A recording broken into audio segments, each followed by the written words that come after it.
Assalamualaikum warahmatullahi wabarakatuh.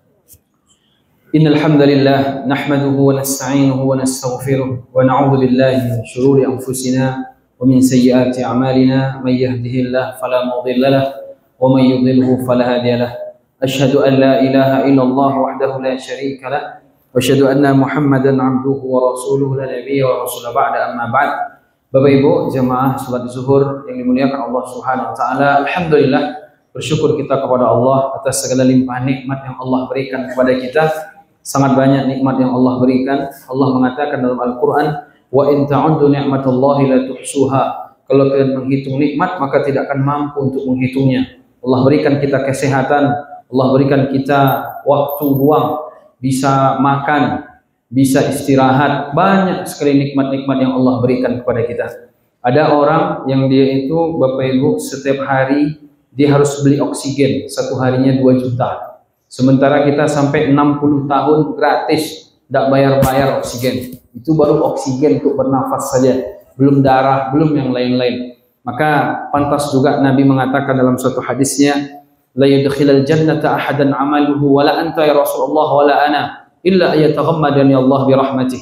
Bahwa kata Nabi SAW, amalan seseorang nggak bisa memasukkan dia ke surga. Ketika itu para sahabat bertanya, ya Rasulullah, apakah anda juga demikian? Iya, akan tetapi Allah memberikan rahmatnya kepadaku, makanya masuk surga. Jadi kita itu masuk surga karena rahmat Allah, bukan karena amal. Tapi rahmat Allah itu bisa didapat dengan beramal saleh. Jadi maksudnya bagaimana ini? Bahwa amalan seseorang tidak bisa masukkan ke surga. Maksudnya bagaimana? Ketika kita main hitung-hitungan, nikmat yang sekian banyak, kesehatan, mata bisa melihat, telinga bisa mendengar, jasad bisa meraba, kulit, kemudian hal-hal lain ditimbang, nikmat-nikmat tadi, ditimbang pula amal Bapak Ibu. Amal Bapak Ibu tidak seberapa. Apalagi Bapak Ibu yang mulai-mulai soleh, mulai-mulai taat ke masjid pas umur-umur 60, mati 65, 5 tahun cuman. Sementara kehidupan penuh dengan 60 tahun tah dosa, kelalaian. Nah, ini tentunya tidak imbang antara nikmat yang sangat banyak dengan amal soleh yang tidak seberapa. Kemudian kalaupun amal soleh kita ini juga beramal soleh, belum tentu ikhlas. Kadang bercampur dengan ria, dunia, segala macam. Jamaah yang dimuliakan Allah, salawat dan salam semoga tercurah kepada Nabi kita, Nabi Muhammad SAW. Bapak Ibu yang dimuliakan Allah Subhanahu Wa Taala, kehidupan di dunia sebagaimana kita paham selama ini tidak lama. Makanya dunia itu bahasa Arab Bapak Ibu. Dunia ya jeni, dunun, artinya dekat, rendah, hina. Kalau orang tujuan hidupnya cuma dunia saja, maka dia makin hina. Dan kehidupan dunia itulah tidak lama. Sebagaimana hadis yang kita ingat, a'mar ummati ma baina sittin ila sab'in wa aqalluhum man yajuzalik. Bahwa umur umatku 60 tahun atau 70 tahun. Yang lewat 60-70 tidak banyak. Dari sisi wajah Bapak Ibu ini nampaknya sebentar lagi meninggal. Karena 60 rata-rata ya. Tapi ada juga yang sampai 80, ada juga yang 90. Maka jemaah yang dimuliakan, kita paham bahwa kehidupan dunia satu fase yang sangat sebentar, tapi menentukan kehidupan setelah itu. Karena kehidupan yang sesungguhnya bukan kehidupan dunia. Bapak Ibu nggak banyak dapat nikmat dunia, nggak apa-apa, karena kehidupan akhiratlah inti dari kehidupan.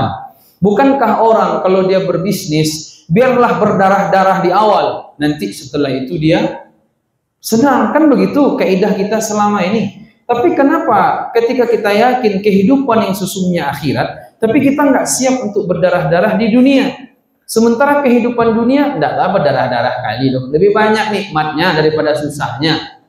Kalau ditanya sama kita, banyak susah, banyak senang di dunia. Banyak senangnya, tapi tetap aja di dunia nih dibilang ujian. Senang ujian, susah ujian. Dalam Quran Allah katakan, kami uji wa nabluukum bisyarri wal khairi fitnatan wa ilaina turja'un. Kami uji kalian dengan susah, kami uji kalian dengan senang. Sehat ujian, sakit ujian. Selama ini kita salah paham. Sakit ujian, sehat tidak ujian. Siapa bilang? Sakit ujian, sehat ujian. Lapang rizki ujian, seret susah rizki itu juga ujian. Justru dari dua ujian ini kebanyakan yang orang nggak lolos ketika senang.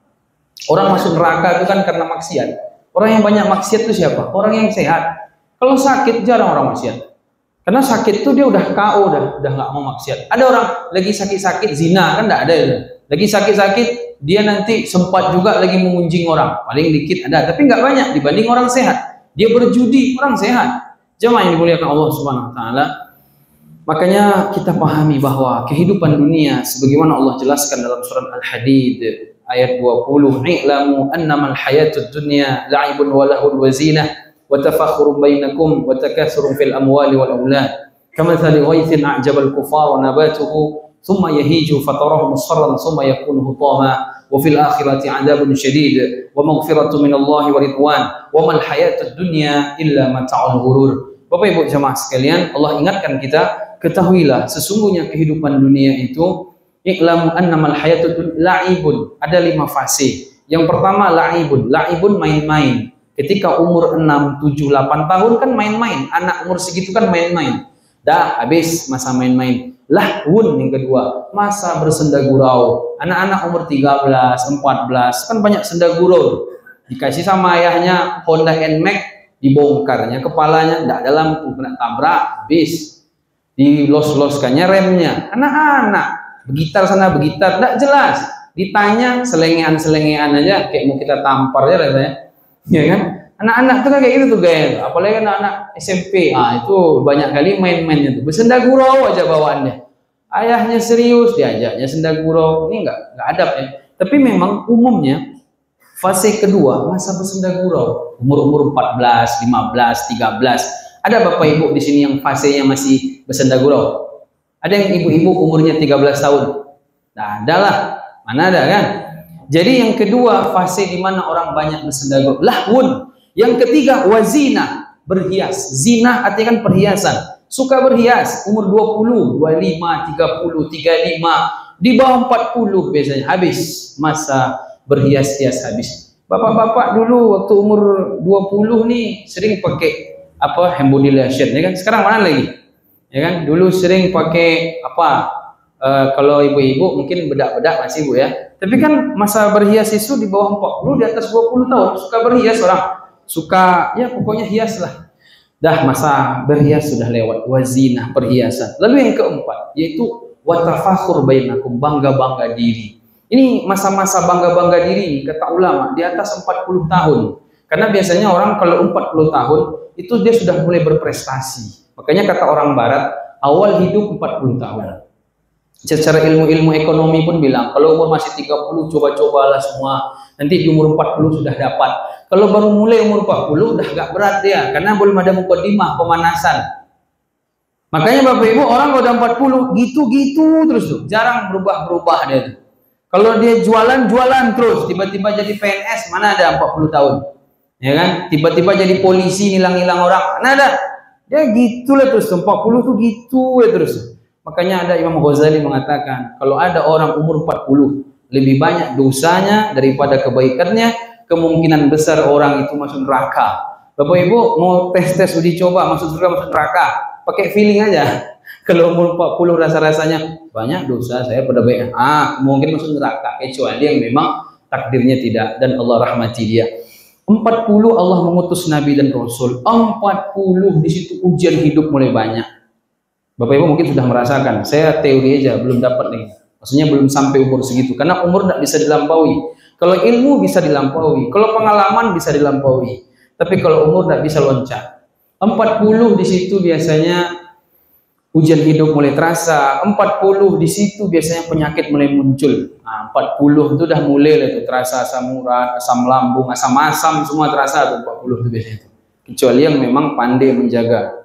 Kemudian jamaah 40 tahun 2/3 kehidupan. Karena umur kita kan 60 Bapak Ibu ya. 60 kan mati orang biasanya. 60 mati. Makanya orang-orang kalau PNS ini kan pensiun 60 tahun. Kenapa? Pemerintah udah paham. Ini mesti ntar lagi mati. Makanya kita pensiunkan sebelum mati aja. Sebelum pensiun hidup, pensiun dinas saja dulu. Makanya jamaah 40 tahun Imam Malik mengatakan disitulah para salafus soleh mereka udah mulai banyak menyendiri, banyak beribadah. 20 tahun lagi kesempatan. Apalagi di akhir zaman nih Bapak Ibu, merujuk kepada hadis di antara tanda kiamat ayataqarabaz zaman, waktu cepat berputar. Adalah satu tafsir para ulama, waktu cepat berputar, umur orang makin hari makin pendek. Anak-anak 17 tahun dah kena gula, 13 tahun dah kena stroke, 8 tahun dah kena jantung, ada sekarang. Kalau bapak ibu umur 65 kena stroke, saya pikir agak wajar, karena gaji ibu udah banyak masuk, ya kan? Ini umur 17 dah kena stroke, ini kan agak lain bawaannya nih. Minumannya semuanya yang gulanya tinggi, tidak pernah minum air putih. Makanya ada yang mengatakan 2030 penyakit nasional kemungkinan yang paling banyak gagal ginjal. Anak-anak sekarang nih minumannya sering ke kafe, kurang tidur, habis itu tambahnya bermasalah. Akhir zaman umur orang makin pendek. Maka kalau 40 itu masa di mana di situ penyakit mulai muncul, prestasi mulai dapat. Makanya tafakhur, bangga-bangga diri. 40 biasanya kalau di PNS pun dia udah jadi kabak, jadi 40 biasanya.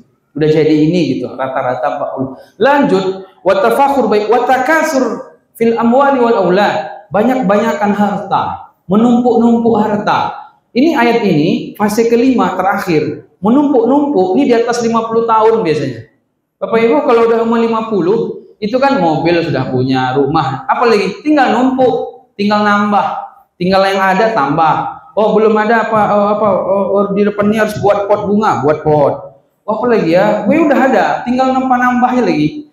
Dalam proses menambah-nambah di atas 50 tahun, 53, 55, 58, wa tafakhur bainakum wa takasur fil amwali wal aulad. Dalam surat lain Allah katakan alhaakumut takasur hatta zurtumul maqabir. Menumpuk-numpuk, bermegah-megah, mewah-mewah melalaikan kita. Akhirnya kita masuk kuburan. Kan betul tuh. Dalam proses nambah-nambah, oh beli tanah lagi, mati. Ada orang kayak gitu. Tanahnya udah ada, mau tambah lagi, mati dia. Tiba-tiba kematian datang kepada dia. Disitulah Allah katakan, kamatsali ghaisin a'jabal kuffara nabatuhu summa yahiju fatarahu musfarran summa yakunu hutama. Kehidupan dunia ini seperti air hujan turun dari langit menumbuhkan tanaman yang membuat petani takjub dengan hasil tanaman. Bapak Ibu kan banyak petani. Bapak Ibu tanam awalnya biji, kemudian besar sampailah dia menjadi satu tanaman yang luar biasa tumbuhnya hijau, takjub kita. Wah, mantap gitu kan? Hijau sehijau-hijaunya, tapi ingat, sehijau-hijaunya sayur lama-lama ya hijau, kering, fataroh musfarran, kemudian dia menguning, semua yang pun hutoma, kemudian dia hancur. Kehidupan itu begitu. Kita tuh ada puncak karir, lama-lama kita mengering, lama-lama kita menguning, kemudian hancur. Lalu Allah lanjutkan, wa fil akhirati adzabun syadid wa maghfiratun minallahi wa ridwan wa mal hayatud dunya illa mata'ul ghurur. Di hari kiamat cuma dua pilihan, satu dari dua pilihan. Kalau tidak kena azab, dapat ampunan dan rahmat Allah selama hidup 60 tahun di dunia. Wa mal hayatud dunya illa mata'ul ghurur. Tidaklah kehidupan dunia kecuali menipu. Bapak Ibu banyak cita-cita, sudah dapat kan? Tapi ternyata biasa saja. Dunia itu begitu Pak Bu. Jangan kecewa lah ya. Kita nih kalau dunia nih sebelum dapat dia nikmat, kalau udah dapat biasa saja. Belum dapat dia nikmat, kalau udah dapat biasa saja. Banyak orang ketika musim hujan banjir ditanyanya, kapan kemarau, kapan kemarau. Udah kemarau ditanyanya hujan. Udah hujan lagi, tanya lagi kemarau. Kan gitu-gitu aja nih. Orang gunung jalan-jalannya ke laut, orang laut jalan-jalannya ke gunung. Bolak-balik. Orang Bukit Tinggi ke Pekanbaru, orang Pekanbaru banyak ke Bukit Tinggi. Bolak-balik. Ketika sendirian pengen ramai-ramai. Udah ramai-ramai pengen cepat bubar untuk menyendiri. Begitulah kehidupan dunia. Wa mal hayatud dunya illa mata'ul ghurur. Tapi dunia tidak boleh ditinggalkan.